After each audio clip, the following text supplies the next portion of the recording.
Have you ever heard of the game Two Truths and a Lie? It's where in an ice-breaking scenario like a conference or a live event, someone would tell you two truths about themselves and one lie. And I find this is so relevant to launching because there are actually only two true reasons why launches fail, and there are not just one, but a ton of lies that we tell ourselves when a launch fails. So today I want to give you the tips for how you can evaluate your launch and feel empowered and not go into all the lies we tell ourselves that it's too expensive or I'm not cut out to have a course. So if you're ready to embrace a failed launch, keep watching.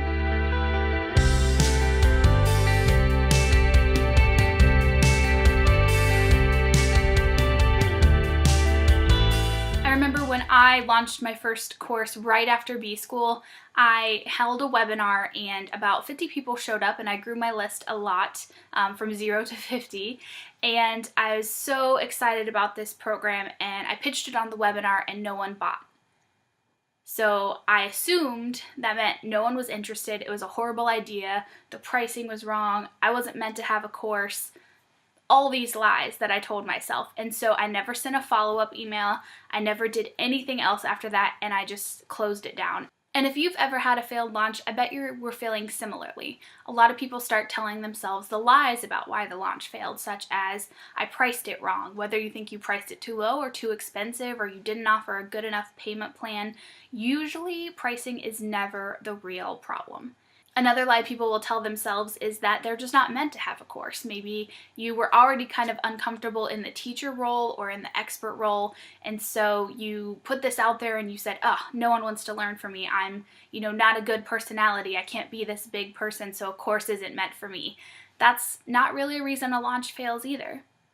Or finally, you might say, oh, my idea is horrible, or no one wants to pay any price to learn this thing. Maybe you're in a niched market or something like that. And again, that is not a real reason that launches fail.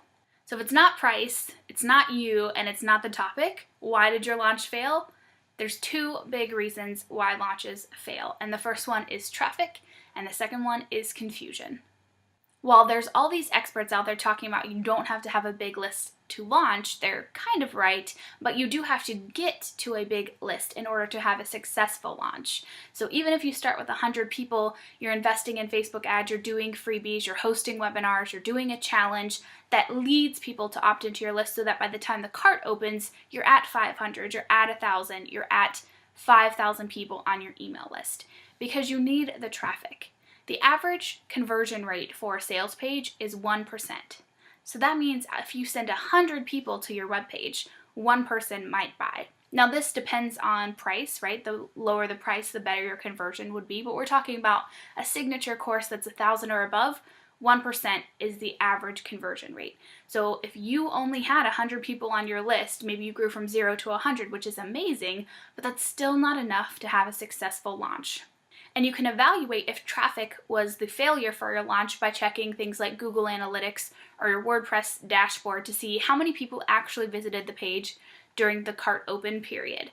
And if that number is below 1,000, that's probably the main reason that your launch failed, was that you just didn't get enough eyes on the sales page. And if traffic was the problem, there's a simple relaunch plan you can follow. I would take a couple of weeks to have another one-to-one client, find another way to kind of get some income so that you can invest more into Facebook ads, wait about a month, and then launch the whole thing again and try to get more numbers this time. And I promise that if you still have a great converting sales page and your copy and everything is good and there's not a problem also with number 2 that I'm going to share next, then your launch will be successful if traffic was the problem. So if you're checking Google Analytics and traffic wasn't the problem, then the only other problem that causes a launch to fail is confusion. This could be confusion about what you're actually offering. This could be confusion about what the program does. This could be confusion about the value of the program. So maybe you weren't clear on, you're charging this month and much, and someone didn't see the connection between what they'd be getting and the price you chose. So any confusion about your offer will stop it completely. So if you want to make sure that confusion wasn't the piece, the best thing that you can do is send out a post-launch survey. And below this video, I've included a done-for-you post-launch survey that you can use, as well as an email template you can use to send it to your list. If you had a failed launch and you got pretty good traffic, but it didn't convert, this survey is going to tell you why it didn't convert, what the confusion was in terms of your offer. So your relaunch plan, if confusion was the problem, would be, I would say, take a couple months. I would say take the feedback in, maybe look into hiring a copywriter who can kind of help you evaluate that offer. Take the feedback and make any tweaks to the course itself, or the topic angle, or the price options if that was also confusing for people. And then do the whole launch again about 2 to 3 months from now, when people have had a little bit of time for you to send your regular newsletter and get the value back, so you don't jump into straight sales again. So the next time you launch something, don't be afraid of a failed launch because you know the problems. Either you didn't get enough traffic or the offer was confusing. And don't go into a self-doubt, pricing, deliberation, failure kind of feeling, because that's usually never the case. It's either going to be your traffic or the confusion.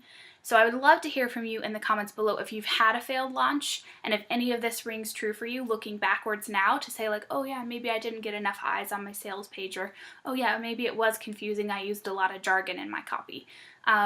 Or leave a comment if you've had a failed launch and you don't think these are the reasons and what you think the actual reason was. I'd love to prove you wrong. And in the meantime, make sure you grab your post-launch survey and email template below, and I'll see you next week.